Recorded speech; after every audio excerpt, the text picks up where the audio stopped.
Nothing too crazy here.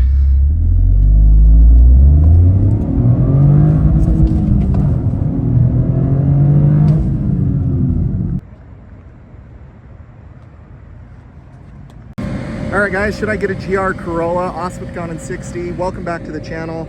Kind of considering a GR Corolla just based on the price point, kind of lower 40s. This, I believe, is the core model, base model, I believe, base core. But I love this red. Problem with this car is we had hail damage in Utah, so this has got hail damage all over it. They're doing sales for people that buy these cars that have hail damage, but it's kind of sad. This car's got all the things I'd like, paint protection film, everything on there. But let me know what you guys think of the GR Corolla. I know there's a lot of talk right now of these cars exploding or catching on fire.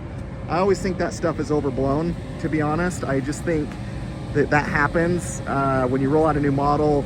All cars kind of have some issues, but I'm gonna go for a little drive here, kind of show you guys my impressions. My first impression when I sat down in here, I almost fell because I wanted to put my arm right there, and really not an armrest there for you. I know there's some extenders or things that people do, but that was the first thing. These seats are fine, they're comfortable. You know, obviously having a manual adjustment right there, that's kind of a zonk, something that I'm not crazy about. But we're gonna go ahead, drive it. I'll give you guys my impressions of the GR Corolla. These seats are pretty comfortable. One thing I did notice from starting it up, and I'll start it up here for you guys, was the exhaust. I like that it kind of has a little like growl to it. It's definitely something that that I liked. The interior doesn't feel as cheap as I thought it would, so I think that's good. I'm gonna test out the JBL sound system. Gauges, really nice. But yeah, I was kind of turned off on this interior when I saw it originally, but to be honest, like, I think it's pretty nice. You got your heated seats down there. You got your drive mode selector, which I'm sure this changes gauges. You can go sport, normal, eco. So let's do sport. And then it changed the tack up above. So you can kind of tell the PSI and the exhaust. Oh, maybe it's just because the car just kind of finally got warm. So normal, sport, and custom. So kind of cool little drive selector there. I don't know, I'm kind of digging it. I'm kind of liking it, but man, not having an armrest here, like I literally almost fell over. But yeah, no sunroof. It does have the upgraded, I think they do like the cold weather package and the tech package. I can't keep it all straight, but yeah, GR Corolla. Let me go ahead. I'll give you guys kind of some shots as we're driving it, but I would be okay. I could live in this interior. It's comfortable. It's fine. You got heated seats. Man, I'm just really bummed this one had some hail damage on it. All right, let me go ahead and we will drive, and I'll show you guys some driving clips of it. All right, nothing too crazy here.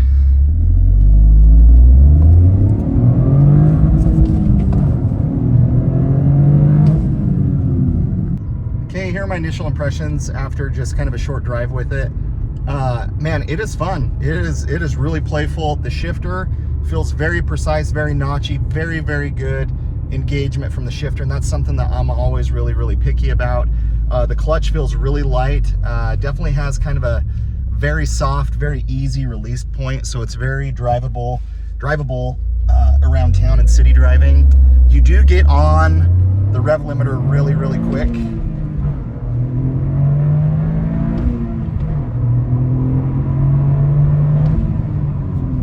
It's a little ripper. I like this. I would say this is more rowdy and just as fun, if not more fun to drive than my Golf R. That's the truth. You don't hear really any turbo noise. The 3-cylinder kind of definitely has a different sound to it. Engine kind of sound. I don't hear like turbo or kind of blow off or some of this stuff, but it is more rowdy and more playful than I think the Golf R in stock form. I like the shifter better than the Golf R. Power-wise, you know, I can't say that it's like, it's really hard to compare without doing some draggies and different stuff, but I just feel like it's instant with the turbo kind of kicking on. I wish it had a little bit more red line. I wish we could rev it out a little bit more, but it's definitely fun, definitely sporty, but overall I'm digging it. Pushed at the limit. I can tell this car is a lot more track capable than the Golf R. Golf R is great.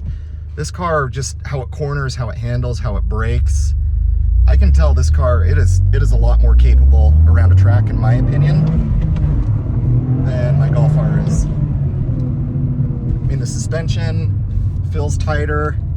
I think if you want more luxury, kind of more comfortable cruiser, Golf R is the better option. But if you want something that's a little bit more rowdy, a little bit more playful, kind of going around the corners. Ooh, I don't know, guys. This might be my next car. I am a fan. I honestly, after driving this car, feel it's just as fast as the Golf R. I feel like it's more rowdy. I feel like it's more playful. It's not as luxurious, but I would be okay with this trim level. I honestly would be. This trim level would be just fine for me. So I think this might be what I go with. I want to go test out the JBL sound system, and I'll kind of give you guys my thoughts on that here in just a minute.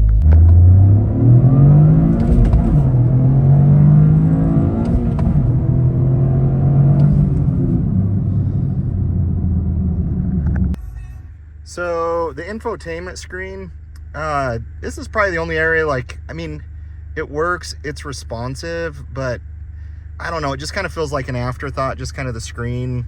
I don't know, I mean, it's not bad by any means. I definitely have different cars. The JBL, I really can't say it's better or worse than the Harman Kardon on the Golf R. It's decent. I'd still add my subwoofer to it. Took me a minute to kind of find where things are, but overall, you know, pretty responsive, pretty quick. One thing I can't remember is if the GR Corolla has auto rev match in it. I mean, if that does, that would be ideal. I'm a big fan of auto rev match, so let me know. And honestly, guys, I wasn't prepared to review this car today. This is just kind of my initial impressions off the cuff, so I can't say, hey, something's like extremely better or not. But overall, I like the placement of things. I didn't mess around with, you know, kind of putting more traction, more power to the back or versus the front. But overall, this thing is rowdy. I like the gauge instrument cluster. The steering's good. The clutch engagement, really light, really easy. This feels really notchy. I am a big fan of the GR Corolla, guys. I really like it. I'm Moss with Gone in 60. If you guys like the GR Corolla, let me know. I think the blowing up on the freeway thing is overrated. I would have bought this car today without hail damage. It's got hail damage all over the roof, and unfortunately I just can't do that, but I might be on the lookout for a GR Corolla. Anyways, I'm Moss with Gone in 60. Please like, comment, subscribe. We'll catch you on the next video.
Mm-hmm.